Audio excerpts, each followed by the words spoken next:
All right, it's Friday and it's holiday weekend. That means it's time for the company quiz. All right, you know how it works if you've been watching before. I take stories that are making headlines in the news and ask related trivia questions. See who does well. Lindsay's the defending champ this week. Here to play, National Memo Editor-in-Chief Joe Conason and Daily Caller podcast host and author of the book Outraged Inc., Derek Hunter. All right, you guys ready?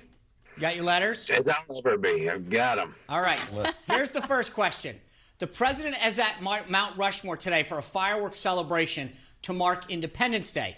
Independence Day, of course, is celebrated on the 4th of July, after the Continental Congress approved the final wording of the Declaration of Independence on July 4th, 1776. But what year did July 4th become a national holiday?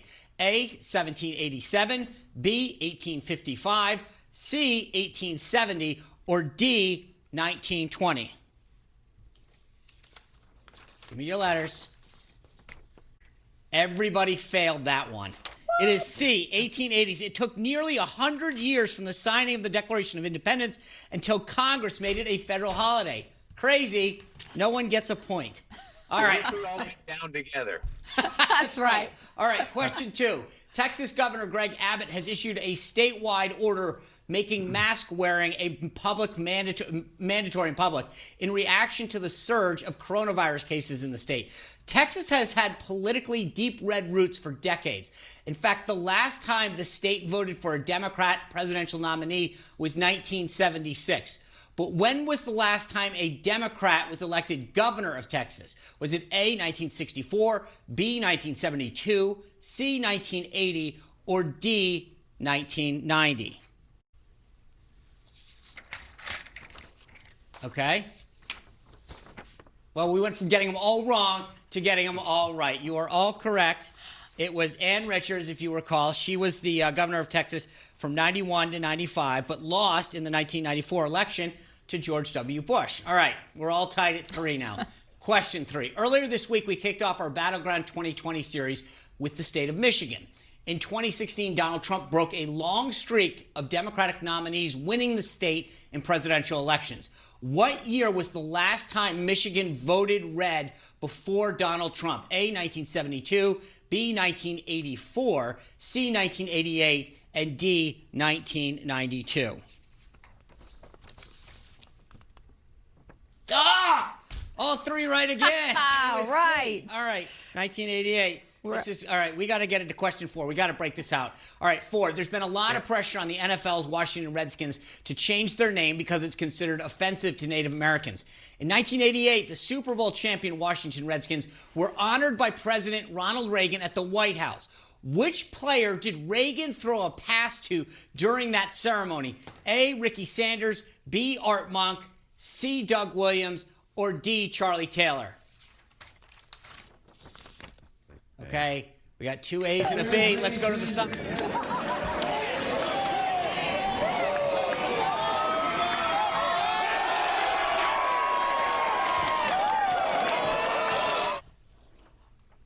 You saw it right there. All right, Lindsay got it right. It was A. And Joe. Oh, and Joe, both of you. Yeah, it was A, Ricky Sanders. All right, Joe and Lindsay now pulling ahead. Derek, let's see if you can pull off in question 5. According to reports, the NFL is considering playing the Black National Anthem before games in Week 1 of the new season. The singing of the Star-Spangled Banner usually gets a lot of attention at Super Bowls.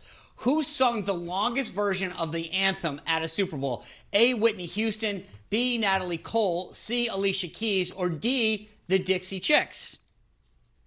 The longest? What kind of question is that? This is a crapshoot. Come on. Joe Conason with his music history. It was C, Alicia Keys. Nice. Yeah, that's true. She actually, her version clocked in at 2 minutes and 35 seconds at Super Bowl 47, which was in 2013. Interestingly, the Dixie Chicks, not now obviously known as the Chicks, had one of the shortest versions in 2003 at just 1 minute and 36. All right. Well, they hated Way off. singing. They had to quickly finish it. They hated singing it. That's right.